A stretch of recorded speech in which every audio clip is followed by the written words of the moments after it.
কীর্তনান্তে ঠাকুর ভক্ত সঙ্গে একটু উপবেশন করিয়াছেন। এমন সময় নিরঞ্জন আসিয়া ভূমিষ্ঠ হইয়া প্রণাম করিলেন। ঠাকুর তাহাকে দেখিয়াই দাঁড়াইয়া উঠিলেন। আনন্দে বিস্ফারিত লোচনে সস্মিত মুখে বলিয়া উঠিলেন, তুই এসেছিস? মাস্টারের প্রতি, দেখ, এ ছোকরাটি বড় সরল। সরলতা পূর্বজন্মে অনেক তপস্যা না করলে হয় না। কপটতা, পাটোয়ারি এসব থাকতে ঈশ্বরকে পাওয়া যায় না। দেখছ না, ভগবান যেখানে অবতার হয়েছেন সেইখানেই সরলতা। দশরথ কত সরল, নন্দ শ্রীকৃষ্ণের বাবা কত সরল। লোকে বলে, আহা কি স্বভাব, ঠিক যেন নন্দ ঘোষ। ভক্তরা সরল। ঠাকুর কি ইঙ্গিত করিতেছেন যে আবার ভগবান অবতীর্ণ হয়েছেন? শ্রীরামকৃষ্ণ নিরঞ্জনের প্রতি, দেখো, তোর মুখে যেন একটা কালো আবরণ পড়েছে। তুই আফিসের কাজ করিস কি না তাই পড়েছে। আফিসের হিসাবপত্র করতে হয়, আরও নানা রকম কাজ আছে, সর্বদা ভাবতে হয়। সংসারী লোকেরা যেমন চাকরি করে, তুইও চাকরি করছিস। তবে একটু তফাৎ আছে। তুই মার জন্য চাকরি স্বীকার করেছিস। মা গুরুজন, ব্রহ্মময়ী স্বরূপা। যদি মা ছেলের জন্যে চাকরি করতিস তাহলে আমি বলতুম ধিক, শতধিক, 100 ছি।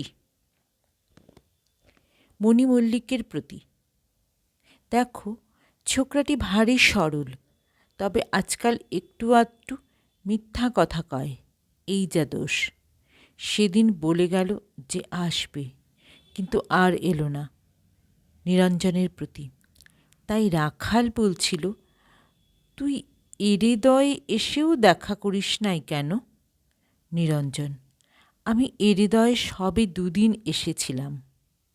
শ্রীরামকৃষ্ণ নিরঞ্জনের প্রতি, ইনি হেডমাস্টার, তোর সঙ্গে দেখা করতে গেছিলেন, আমি পাঠিয়েছিলাম। মাস্টারের প্রতি, তুমি সেদিন বাবুরামকে আমার কাছে পাঠিয়ে দিয়েছিলে?